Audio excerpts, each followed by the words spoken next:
Assalamualaikum warahmatullahi wabarakatuh. Pada video kali ini, Miss akan membahas tentang langkah-langkah atau tahapan dalam proses penyelesaian turunan fungsi implisit. Kembali lagi kita mengingat, untuk menyelesaikan turunan fungsi implisit, ada 3 tahapan yang harus dilakukan. Tahapan pertama, turunkan suku demi suku. Apa yang dimaksud turunkan suku demi suku? Nah, jadi nanti di dalam bentuk fungsi itu, kalau misalnya dia terdiri dari beberapa suku, maka kita turunkan per suku dulu. Biasanya suku-suku itu dipisahkan oleh tanda tambah atau tanda kurang. Lalu bagaimana cara menurunkan suku tersebut? Nah, di sini kan tujuannya turunan fungsi implisit itu adalah mencari dy per dx itu sama dengan seperti apa. Ini tujuan dari turunan fungsi implisit. Nah, jadi kita diminta untuk menurunkan sebuah fungsi itu terhadap x, karena sini dia per dx. Nah, untuk turunan biasanya kita simbolkan seperti ini, d per dx. Nah, lalu di dalam kurung itu adalah fungsinya. Fungsi apa yang kita mau turunkan? Apakah fungsi x saja atau fungsi xy dan lain sebagainya. Nah, untuk menurunkan sesuatu ada beberapa aturan yang kita lakukan. Aturan pertama, kalau dia bentuknya konstan. Konstanta itu berarti angka saja ya, tidak ada variabelnya. Contohnya, saya mau turunkan angka 8. Berarti ini hasilnya adalah 0. Apapun nanti konstantanya di sini, mau 8, mau 10, mau 0, mau 1 dan lain sebagainya, yang penting dia berupa angka tanpa variabel, maka hasil turunannya itu adalah 0. Nah, berikutnya, aturan yang kedua, selain aturan turunan konstanta, ada namanya aturan turunan fungsi pangkat. Fungsi pangkat itu seperti apa? Misalnya nih, yang kita mau turunkan itu dia ada pangkatnya, contohnya x pangkat 3. Nah, untuk menurunkan fungsi pangkat ini, caranya itu adalah pangkatnya kita turunkan ke depan. Lalu kita kalikan dengan bentuk fungsi pangkat yang kita miliki. Di sini kan kita cuma punya x saja ya, berarti ini x. Lalu pangkatnya tadi yang 3 kita kurangi 1. Sehingga ini hasilnya adalah 3x pangkat 2. Jadi kalau ditanya turunan dari x pangkat 3 terhadap x itu adalah 3x pangkat 2. Kita masuk ke contoh lain lagi. Misalnya nih, yang kita mau turunkan itu juga masih bentuk pangkat, tetapi di depan variabelnya itu ada ada koefisiennya. Contohnya 2x pangkat 5. Tahapannya sama. Pangkatnya ini diturunkan ke bagian depan 5. Lalu kita kalikan dengan fungsi yang kita punya itu adalah 2x di sini. 2x. Lalu pangkat 5 tadi kita kurangi 1. Sehingga nanti hasilnya 5 ini tinggal kita kali dengan 2 ya. 5.2 itu berarti 5 kali 2. 5 kali 2 hasilnya 10. X berpangkat tadi 5 kurang 1, 4. Oh, berarti kalau turunan dari 2x pangkat 5 terhadap x itu artinya adalah 10x pangkat 4. Nah, itu untuk aturan fungsi pangkat. Lalu kita next ke aturan berikutnya. Selain aturan konstanta tadi dan aturan fungsi pangkat, kita akan belajar lagi aturan turunan hasil kali. Hasil kali itu maksudnya seperti apa? Jadi, fungsi yang kita punya ini di dalam sini, dalam kurung ini itu ada 2 bentuk suku yang kita kalikan. Contohnya, misalnya di sini 2 lalu dalam kurung X tambah X pangkat 2 misalnya ya, atau Ibu perbaiki dulu penulisannya. Misalnya 2X dalam kurung X tambah 3, misalnya kayak gini ya. Nah, jadi di sini ada dua bentuk nih yang dalam perkalian. Pertama ada 2X, lalu yang kedua itu ada X tambah 3 ini. Nah, kalau seperti ini, kalau di soal yang kita punya atau sesuatu yang kita mau turunkan itu berbentuk hasil kali, maka kita lakukan aturan turunan hasil kali dengan cara memisalkan yang di sebelah kiri ini sebuah fungsi U, di sebelah kanan ini sebuah fungsi V. Jadi ceritanya bentuknya itu U kali V. Apakah selalu seperti ini 2X dalam kurung sesuatu? Enggak kok. Bisa bentuk lain. Yang penting ada dua komponen yang kita kalikan. Nah, kalau kejadiannya seperti ini, maka untuk menentukan turunan dari perkalian dua fungsi ini, yang kita lakukan adalah cari dulu U aksen, lalu nanti kita kalikan dengan fungsi V-nya, kemudian ditambah dengan fungsi U, lalu cari lagi dengan fungsi V aksen, turunan V-nya. Oke. Nah, bagaimana cara menurunkan? Ya seperti biasanya. Misalnya kalau U-nya itu kita bilang 2X, maka U aksennya itu adalah 2 aja. Kok bisa ya? Kembali lagi ke aturan fungsi pangkat. Kan 2X itu artinya apa? 2 pangkat 1. Berarti tadi pangkat 1 ini kita pindahkan ke depan. Berarti 1 dikali dengan fungsi berikutnya ada 2X. Lalu pangkat 1 ini tinggal kita kurangi 1. Hasilnya 1 kali 2, 2. X-nya berpangkat 1 kurang 1, 0. Nah, X pangkat 0 ini nilainya 1. Berarti 2 kali 1, 2. Oke, jadi kalau pangkat variabelnya itu cuma pangkat 1, maka nanti variabelnya langsung hilang. Tersisa koefisiennya. Jadi turunan dari 2X itu adalah 2. Lalu V aksennya bagaimana? Ya seperti biasa. Ini kan ada dua suku nih di dalam sini. Untuk V-nya ya, ini V. Nah, berarti kalau V aksennya turunkan satu-satu, ingat turunkan suku demi suku kalau ada terbagi beberapa suku. Berarti turunannya X1, turunannya 3, konstanta 0. Berarti sama dengan 1. Ketika sudah ada U aksen, ada V aksen, ada mi U dan V, tinggal kita masukkan ke rumus ini. Itu namanya aturan turunan hasil kali. Oke, next. Bagaimana kalau fungsinya itu berbentuk bukan perkalian, tetapi berbentuk pembagian. Contohnya, kita diminta untuk menurunkan fungsi X per 5 kayak gini nih terhadap X. Nah, ini kan bisa kita gunakan aturan hasil bagi. Kenapa? Karena fungsi yang kita punya berbentuk pecahan.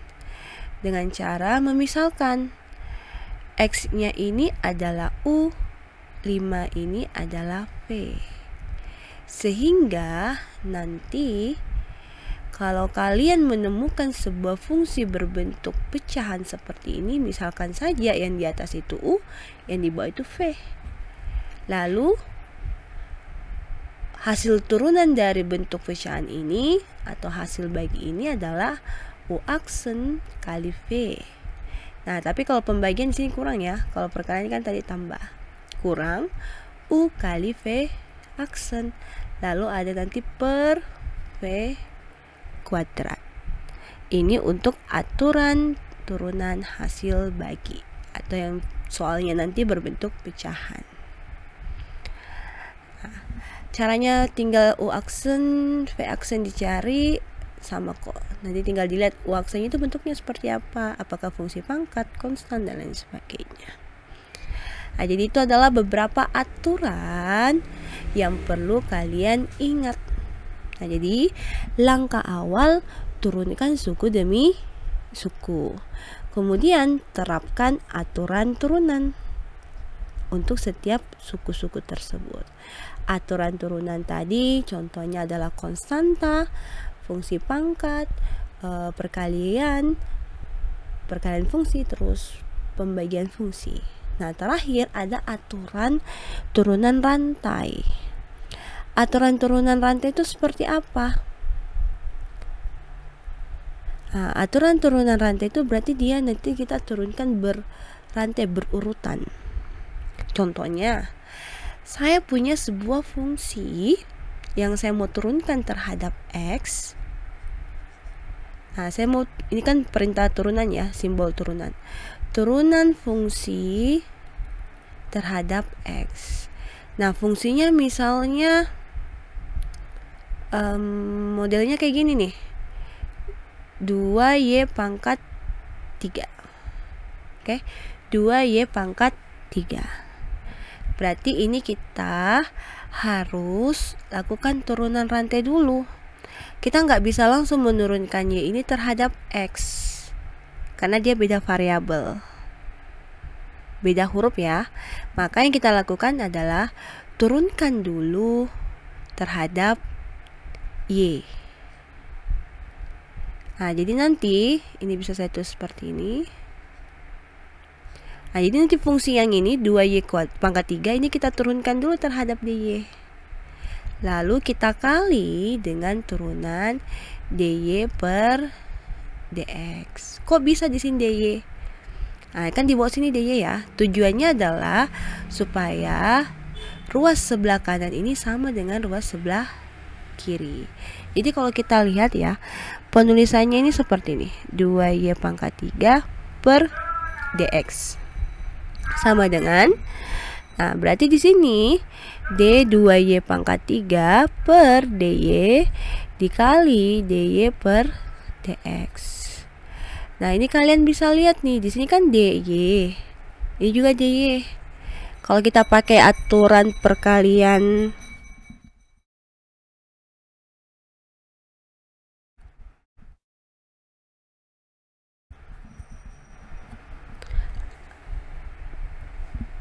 pecahan, berarti ini kan bisa nih langsung habis nih. Ini bisa dicoret. Maka kelihatan ya ruas kanan sama dengan ruas kiri. Maka di sini nanti tinggal d2y pangkat 3 per dx. Nah, tapi ini kenapa nggak dicoret? Karena kita mau gunakan. Nah, yang terjadi adalah turunkan dulu ini. Bagaimana cara menurunkannya? Sama kok kayak tadi kalau fungsi x. Nah, ini berarti fungsi pangkat nih. Maka nanti 3-nya ke depan dikali dengan 2y. Terus pangkatnya tadi 3 ini kita kurang 1.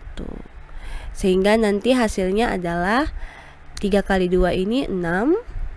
Kemudian 3 kurang 1 ini adalah 2. Jadi bisa kita simpulkan turunan dari 2y pangkat 3 itu adalah 6y pangkat 2. Terus bagaimana menyelesaikan ini? Nah, ini nggak usah kalian selesaikan karena ini nanti kita mau cari bentuknya. Ingat nah, tujuannya adalah cari dy sama dengan dy per dx sama dengan sesuatu. Nah, ini tulis saja kembali dy per dx. Nah, dari aturan turunan rantai ini, nah jadi dari aturan turunan rantai ini, maka kita simpulkan secara cepat bahwa kalau yang kita turunkan itu variabel y, pasti nanti hasil turunan itu selalu dikalikan dengan dy per dx. Atau kalau mau lebih singkat penulisannya, kita bisa tulis sebagai y aksen. Ingat ini y aksen, bukan y pangkat 1 ya, tapi y aksen. Nah, tapi kalau tidak mau terjadi kekeliruan, boleh tulis kayak gini aja, dy per dx. Nah, itu untuk aturan turunan rantai. Jadi kembali lagi, Miss ingatkan, turunkan suku demi suku dengan aturan turunan, konstanta, fungsi pangkat, hasil kali, hasil bagi, dan terakhir turunan rantai. Nah, itu cara-cara yang perlu kalian ingat atau yang perlu kalian lakukan dalam proses penurunan-turunan fungsi implisit.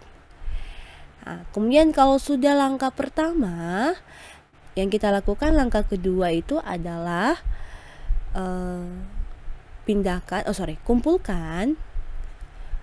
kumpulkan semua suku yang memuat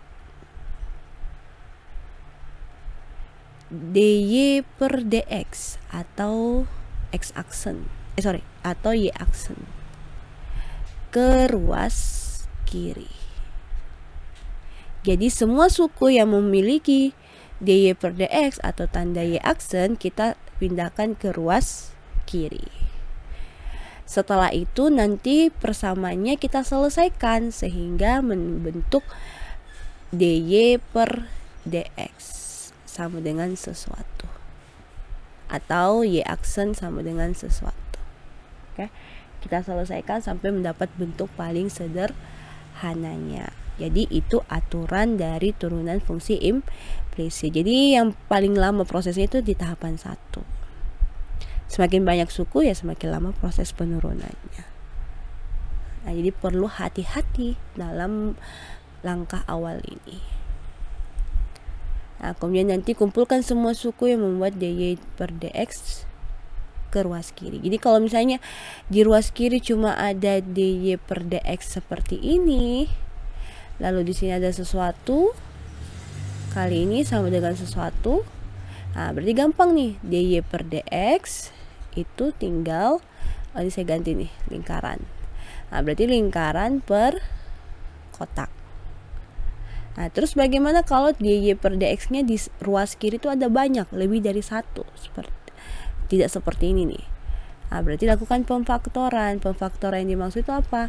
Misalnya nih, ada suku pertama punya dy per dx juga, lalu ditambah ada suku kedua dia punya dy per dx juga nih, sama dengan sesuatu di sini yang tidak punya dy per dx. Nah, yang kamu lakukan pemfaktoran. Buat dy per dx nya itu berada sendiri di samping kanan, lalu kurungkan semua koefisien atau bagian yang ada di samping kiri dy per dx. Nah, untuk suku pertama ada kotak, suku kedua ada segitiga. Ingat tanda segitiga itu plus. Nah, sama dengan lingkaran. Jadi nanti dy per dx ini bisa sendiri nih, walaupun tadi ada 2 ya. Sekarang kita bisa membuat dia sendiri dengan pemfaktoran. Nah, nanti berarti jawabannya lingkaran per, ambil semua yang ada di dalam kurung, simpan di bawah sini, tambah kotak tambah segitiga. Oke, itu untuk tahapan yang di nomor 2, sehingga bisa mencapai tahapan nomor 3. Nah, untuk video kali ini Miss cuma membahas tahapan-tahapan langkah-langkah dari proses pengerjaan turunan fungsi implisit. Berikutnya, video berikutnya kalian bisa latihan-latihan menyelesaikan soal-soal turunan fungsi implisit dari level yang mudah sampai level yang lumayan.